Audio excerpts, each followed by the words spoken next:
Eshima, votre magazine qui bat au rythme de l'actualité. Retrouvez la nouvelle édition. Exclusivité. 60 ans après l'indépendance, État de droit sous le leadership de Félix-Antoine Tshisekedi. Le 5e président de la RDC s'est jeté dans un combat sans merci pour l'instauration de l'État des droits. Contre vents et marées, Fachi Béton décide d'en finir avec une politique d'impunité, la gratuité de l'enseignement de base, l'amélioration des relations diplomatiques, la sacralisation du Conseil des ministres, l'indépendance de la justice, le redressement de la RDC, focus. Au Katanga, le gouverneur Jacques Kiaboula construit les routes du Haut-Katanga pour relever le défi du social et du développement. Le but est d'inonder Lubumbashi et les autres centres urbains de produits agricoles tout en baissant leur prix.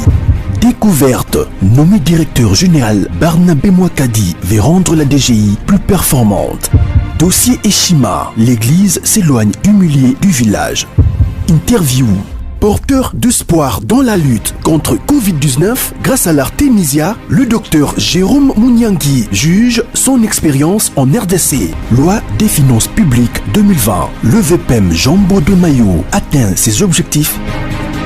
Économie, jusqu'où ira les francs congolais?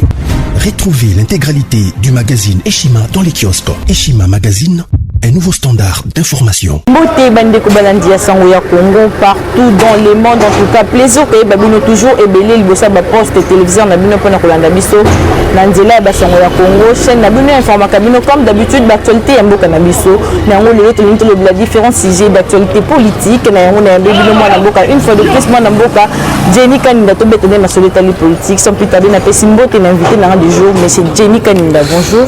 Bonjour Madame Gachela, bonjour Nabandeko. Nous sommes biso tozana esengo monene ya koya ko solo la kobeta masolo ya Congo elongo na bino.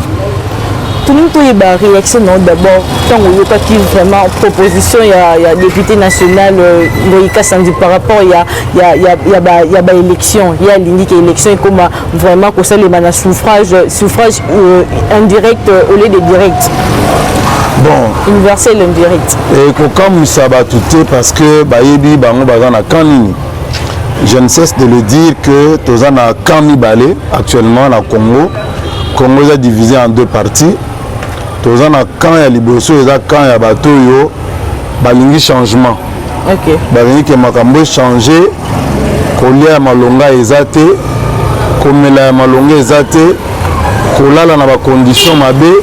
Ndako ezo coûter trop cher otali pe ndako ngo ezo répondre na ba norme te classe eza trop cher mais nyonso wana eza na bato o baza na deuxième camp o bango bazo se retrouver et puis balingi ke makambo etikala ka ndenge ezalaki donc bato wana na kati kuna okuta baza na ba magistrat na bango baza na ba généraux na bango baza na ba professeur d'université na bango baza voire même na ba journaliste na bango o baza ko se retrouver na kati ya camp na bango wana balingi ke makambo tikala kaka ndenge ezali échanger te.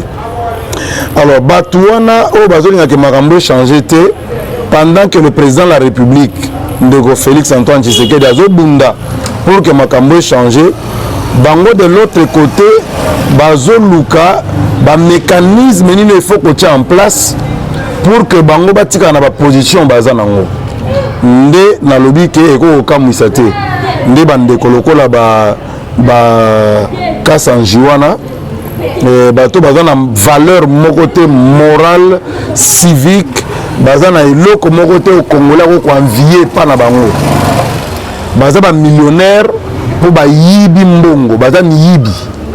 OK, bakasanji baza ba miyibi normalement il fallait que baza ba voisin ya VK wana ndinga normal penza il fallait baza ba voisin ya VK mana zo regretter ti lelo ndenge tozolo ba boye VK azala nuka ye moko malgré bato belé bazolo ba ono te azana prison te azongi ndako na eza makamba lokuta Vital Kamerhe aza mokangemi ti lelo mais ça dit que pour santé ezotungisa ye parce que boyebi ke na état de droit prisonnier pe azana ba droit. Donc est-ce que possibilité zali muto aza prisonnier bima vraiment libanda mboka à que nous abattrions. Oui.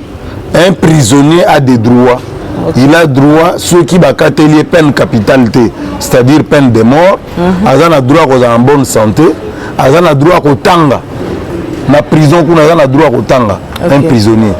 Donc, il est comme lié, il y a là, moyen de continuer soin dans la prison qu'on les a été abimisier, bâtir un centre Nganda, créer les prisons dans le centre Nganda, dans la villa moko où il y a la prison naïe. Alors obimate, alors yamba batu changa te, mais dans la katia hôpital azo ba soin. Soka silisi azongi na cellule naïe. Yango zo kana zo lobake batu lokwa ba kasanji. Normalement, il fallait ba dans ba voisin ya Vital Kamerhe. Fallait ba dans ba voisin naïe, mais état de droit eza état oyo bazo landela procédure. Mais bangoika sanji boka moite que Nicolas Liboso a comme on a yé voisin ya Vital Kamerhe. Le vraiment peuple pouvoir voter président et que capitaine ba comment voter. Donc na katia vision na bango na ke ba bloquer ma solo pour que bango ba continuer qu'on se retrouver na muyibi na bango. Ndozoka bazo proposer sikoyo que président a comme a voter na ba député pe ba sénateur ba sangani en congrès va voter le président de la République.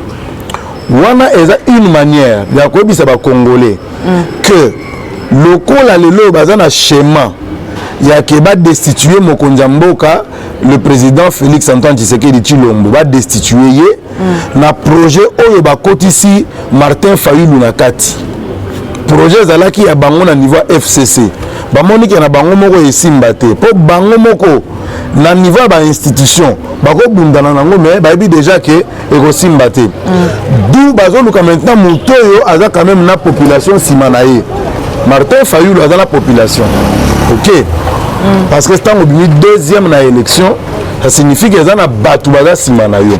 Alors baluki maintenant muto akoza na batu simanaye ba bino toza Martin voilà, toza Martin Fayulu. Bazu Martin Fayulu bazu yendenge nini? Martin Fayulu azana moninga na ye na Suisse José Boulou wana monsieur Raymond Tshibanda koti en contact na ye. OK. Ba payé 4 millions de dollars na Suisse kuna dans une banque au bazobenga Fribourg Bank compte ya monsieur wana José Boulou crédité de 4 millions de dollars. On va tenir Moutoyo, Oyo Raymond Tshibanda, na FCC Batelie Mbongo. Mais l'air balandeli Moutouana, na ba service ya Kati, ba devrait que Moutouana a un lien na Martin Fayulu. Et l'équipe moi Nicolo, tu vois comment na Martin Fayulu a sali sortie médiatique. Oyo azoloba, azo appuyer ndeko Théodore Ngoyi. Théodore Ngoyi oyaza avocat ya ba magistrat wana Fachi anomaki me baboyi musala bakimi musala bamikomisi ba chômeur. Donc tant ozo sala lien ya nyonso wana tozo retrouver que FCC baiko travailler ndeko Martin Fayulu pour que akota na kana bango ba mettre en accusation mwana mboka Félix Antoine Tshisekedi Tshilombo. Ça c'est un plan. Le plan là il a ko viser nini ba destituer mwana mboka Félix Tshisekedi bazu pouvoir ba pesi yango et pas ya Tambo Mwamba pour organiser élection ya mbangu tant bazo organiser élection mbala moko bango loka baza majorité na Assemblée nationale ba changer loi électorale et comme il y a vote ya président élection à président et le salama na Assemblée nationale na suffrage indirect.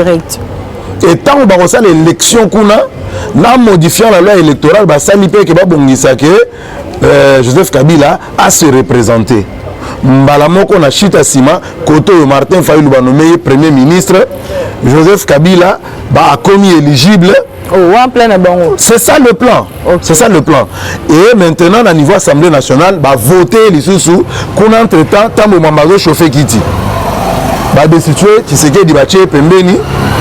Martin Fayulu premier ministre organiser non élection ya mbangu ba changer loi électorale mbala moko kuna assemblée nationale et ça dit que élection à président et l'on a peuple a voté mais comme que ba député ne va voter président de la République mbala moko bazongisi Joseph Kabila soko landi okoyoka ba jeune ya PPRD bazo yemba déjà ba bimisi déjà nzembo bazo yemba nzembo moko ya nzambe nzembo bayembelaka Yesu babongolanga bakomisa ngo Kabila bazoloba no nzembo ngo ya kutundeni o akozonga soki Kabila akozonga na ebonga na ye akozonga donc tambo mwamba azo chauffer ebonga un temps kuna na parlement ba changer loi électorale mbala moko ba voter kuna la déjà mambobele 2023 faut pouvoir na bonga ebonga mbala moko ba récupérer masolo mais ndeko Martin Fayulu yango moni ndeko Mukebai ba bebani na Martin Fayulu parce que Mukebai a comprendre cop ari oza likama Martin Fayulu batie piège donc basali que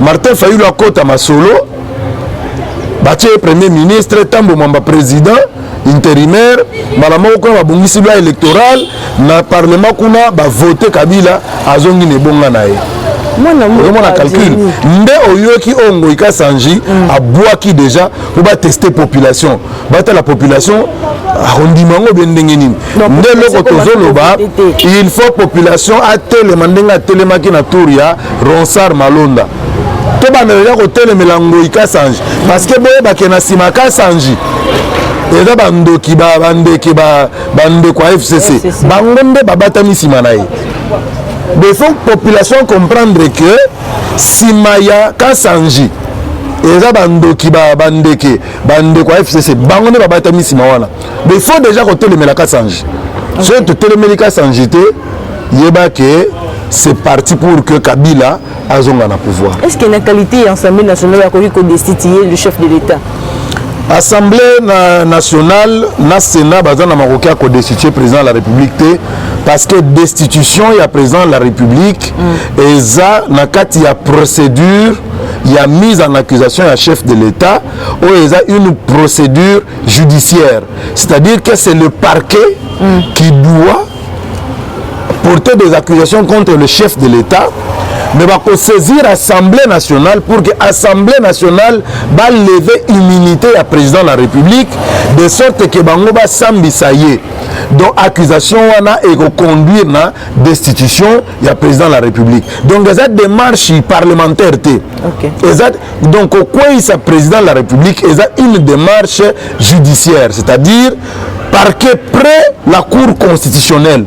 Il y a un monde qui porter plainte, qui se saisir na ba infraction. Ceux qui président commettent une infraction, parquet près la Cour constitutionnelle, va se saisir dans le dossier va saigner lever immunité parce que le président va poursuivre. Parce qu'il y a toute une institution où il est protégé par la Constitution. Pour que bah porter l'accusation contre lui, il faut Assemblée nationale et lever l'immunité. Ce qui va lever l'immunité, en ce moment-là, Cour constitutionnelle, Nanzela a parqué na yango, nde ba bandi ko sambisa ye pour na kotala ceux qui makambo ba fundier et ça ya soloto ya soloté. Ce qui seulement que président quoi il s'est mis dans ba infraction en ce moment-là, ba destituer. L'air va destituer à Zongine Motopamba. Donc, il y a une procédure qui est dans l'Assemblée nationale, dans le Sénat, dans le Parlement, c'est une procédure judiciaire. Dans le niveau, il y a Cour constitutionnelle parce que le président de la République, il est redevable topé placé au Samba et dans la Cour constitutionnelle. Et puis Cour constitutionnelle, c'est à travers son parquet. Voilà. Est-ce que toujours comprendre tout expliquer sur la justice na biso est-ce que bako c'est l'erreur même boy tout le monde qui me mercredi 9 ezaki bongo invitation à mboka Martin Fayulu j'allais dire na professeur Théodore Ngoy ba benga bongo na parking mais tout le monde sous que oh non parquet zo reconnaître tes invitations ana ndeko Grachela na ebisaki ba congolais que ndenge tozokende boye bandoki bandeko FCC baza na kati ya balabo baza na balabo na bango oyo bazosala mécanisme nini bakokotia en place pour que baoyo baza na kati ya masolo base maintenir baoyo baza normalement il faut bakota barejoindre ndeko Vital Kamerhe barejoindre ye te donc baza na kati ya balabo bazoétudie nyonso wana question ya koyeba est-ce que justice s'est trompée ou bien ndenge nini eza makambo lokuta. C'est-à-dire invitation wana eza lokuta. Oui, pendant que les réseaux sociaux pour comme labo. OK. Labo. Donc il n'est pas invité, ils étaient pas invités. Biloko ya laboratoire. Ba préparer un labo pour que ba vimbisaliser sur ndeko Fayulu. La preuve, comment est-ce que adresse ya Martin Fayulu na mboko yebanité? Place Martin Fayulu avant la yebanité. Et yebani très bien. Soit qui peut kotika invitation à Faden House Martin Fayulu à la minute. Comment peut kozwa invitation ya Martin Fayulu bokende ko pesa ngo epa ya Théodore Ngoyi? Comment va ça lango bon? Et puis Théodore Ngoyi azolo bano batongo na kutanaki na bango te na solaki na bango kana fenêtre bango ba terminer la fenêtre ngape na terminer na kati boye mais c'est on bela kisanga ba carte na bango na bino ba kisanga ba carte na bango na musika. Comment était vraiment seki? Quand ba sala na ba congolais. Et là qui invitation à terminer biloko wana salamaka. Et c'est biloko ba labo. Faut qu'on landango e biloko ba labo. Yana tina ta mukete. Mais bon, bah, il faut se préparer, vraiment qu'il faut se présenter. Alors, bah, pourquoi? Théodore Ngoyi a commis on et c'est quand nous sommes à table là policier a commis on il faut mettre la escorte ya ba jeep ya ba policier mulongo ba jeep ba policier liboso na katikati ba jeep muso ba policier na sima ba jeep muso ba policier na mupanzi ba jeep muso ba policier na mupanzi koto mon président tambola Théodore Ngoyi a sengi ba tambola ne pe bongo avec candidat président de la République a raté yango azu présidence te alinia yo kamwa elenge moni pere ya ba candidat wana ba pesa ba candidat ndeko moki apa azaki na escorte na ye parce que Théodore Ngoyi ka elengi nango tellement abino te bon moni sikolo ka bobengi singa na kosamba bozo ngiselenga biso escorte wana botina ninga na période ya campagne wana bozo ngiselenga biso escorte wana yo ke elengi nango pona ya ko répondre na invitation ezama seki ba saka na ba congolais. Donc la qualité na bon marbo na ndenge to ebité ceux qui va tromper peuple na le baké qui est vraiment chef de l'état na haute trahison et tout ce que na moyens qui te ba funda bon na ndenge solo vraiment qui peut répondre devant la justice ndeko na Grachela bango balobi mokonza mboka a violé constitution monsieur muta a violé constitution ba sala nini bakenda ko funda pas bango baki ko funda te na justice bakenda ko funda na justice. Théodore Ngoyi, Martin Fayulu, bakende ko funda Félix Tshisekedi na justice, na cour constitutionnelle qui a violé constitution. C'est simple. C'est simple, démarche ya wana. Jusqu'au point de vue, je me vraiment que le président Félix Antoine Tshisekedi n'a pas nommé le juge de la constitution. Et ça la distraction. Il dit très bien que le président Azal légaliste. Tout ce qu'il a fait, c'est selon la constitution. Il n'a violé aucun article. Mais pourquoi FCC est bango moko baza quand on a un magistrat dans la cour constitutionnelle pour ne pas porter plainte pour le monde a aventure pour ne pas porter plainte il y a refunda il y a une distraction bazo linga ba distraire moi na mboka Félix Tshisekedi à côté na ba distraction wana à servir ba congolais te temps et les cas 5 ans et les cas c'est le côté bisoto zonga bakongolais bayuma na bino bakongolais bazoba na bino batika bino kaka ka ndenge bomi mboko eboye donc bokeye après lobi boya kozonga lisusu congolais atala bino na miso ya buzoba bawasaka na bakongolais bato nazobisa eza bato oyo ezaka po nga nazokoma ete président mpe azokende na kisango trop bon to comprendre ka po aza na posa makila te ana posa makila te ana posa calme za na mboka mais ba bato abolamuki na tongo boyoki bakangi bango tout et aza capable ya kosala ngo FCC bandoki bandeko FCC oyoki babolamuki tongo moko boyeko babloke bango tout na makala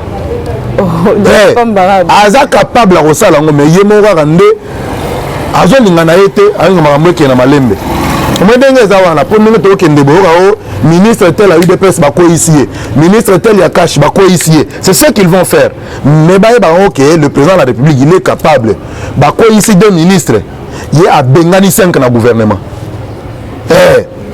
aza na capacité wana constitution ezo reconnaître pouvoir wana siko coalition oyo ekomika ya baréaction boye te bango bazolinga ekende na ndenge ya otie na tie mais baye bango ke soki toke na ndenge ya otie na tie base souvenir na makambo ya Ronsard Malonda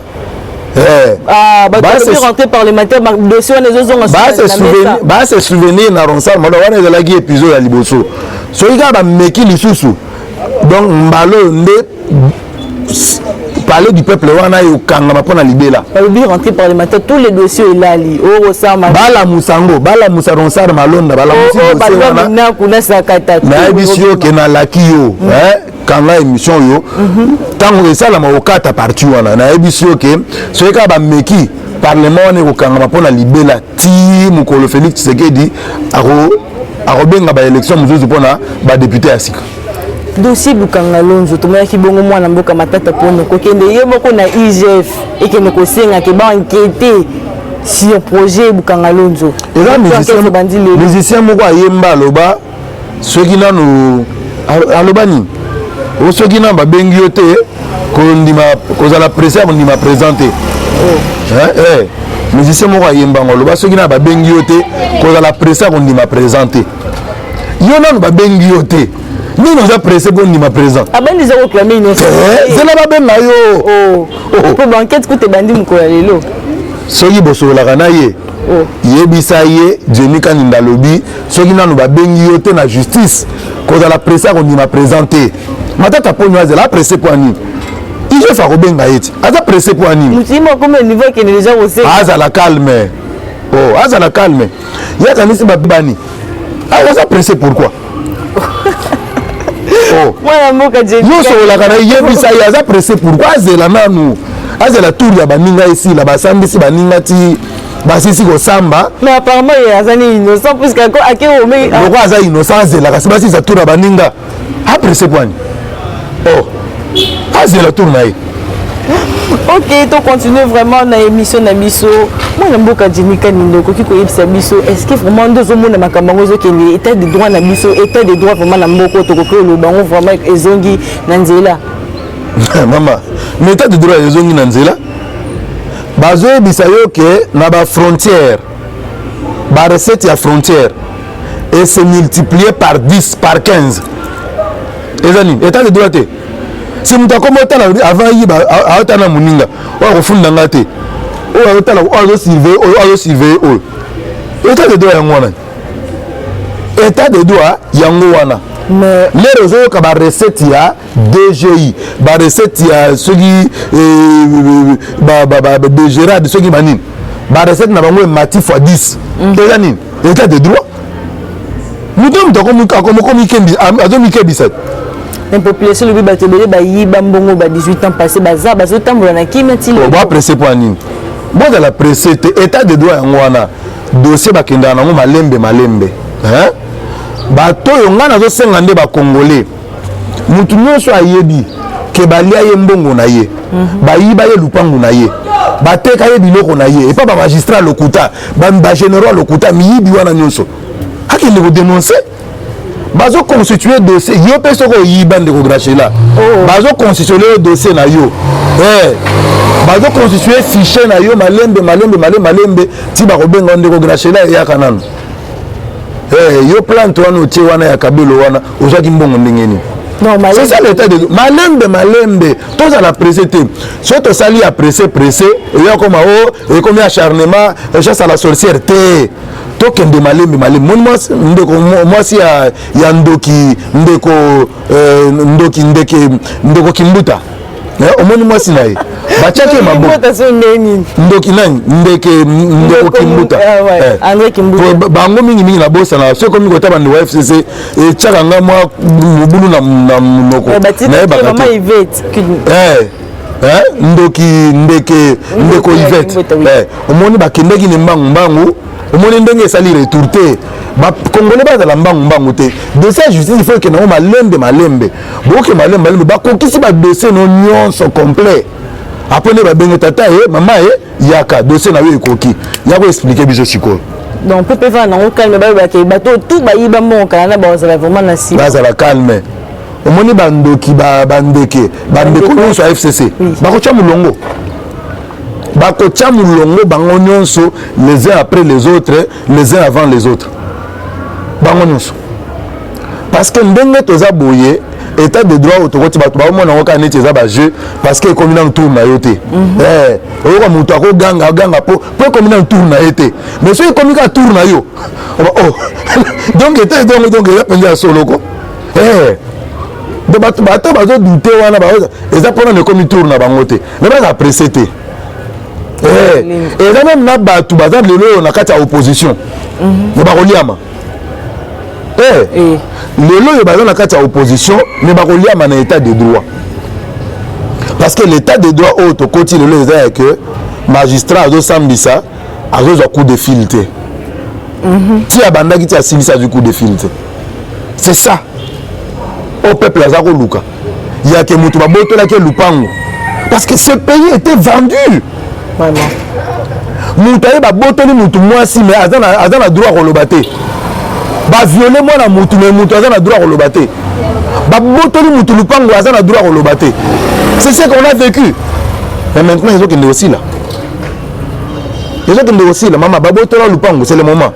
Oza veuve. C'est déjà dossier donc. Quand ça déjà dossier. Oza veuve ba botola lupango moment yango. Quand ça déjà dossier.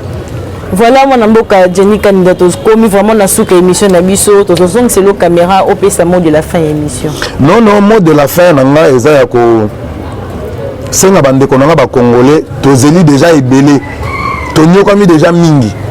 Lobi ko Congo komi pembeni. To kanga mutema. C'est vrai que c'est très difficile. Tolo nyo comme biso nyonso.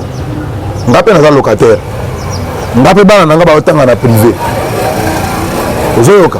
Donc, Tokanga Moutema, tout ça, la confiance, c'est pas moi, Namboka. Pour une fois, nous avons un président honnête. Même Baninga n'a pas opposition, en opposition, va déclarer que c'est un monsieur honnête. Au moins, cette fois-ci, nous avons un président honnête. Adolphe Mouzito Aloba Yango. Bazagi n'a opposition. Alors, quand vous avez quelqu'un d'honnête comme ça qui vous dirige, je crois que Tom Européen, c'est moi confiance à Tamouké. Parce que Batou honnête na Congo, comme rare. Ce qu'on a une occasion, attends ma famille na biso batu honnête ba comme rare. Même moi suppose moi si honnête ba comme rare. Même quand ba chéri kaka boy, chéri oza chéri honnête ba comme rare. Mais nous avons un président honnête. Tu peux faire confiance à moi mouké pendant 5 ans oyo. Total makambazo sala. C'est que ça va produire. Je crois que lobby na biso et vous allez bien. Matondi mwana mboka Jenny Kaninda, en tout cas tokomi na souka émission Msamoko Lelo. Merci de nous avoir suivis, restez branchés sur notre chaîne YouTube Rimer de Kinshasa. Merci à Serge Moura qui était derrière la caméra. On se retrouve très prochainement. Confiez-nous votre image et laissez-nous la transformer en une identité forte grâce à un accompagnement sur mesure et un suivi personnalisé. De la communication institutionnelle au marketing politique et commercial, Eshima vous apporte des solutions grâce à une parfaite connaissance des outils de l'information et de la communication. Contact 085 113 44 44 085 113 44 44. Eshima Magazine, un nouveau standard d'information.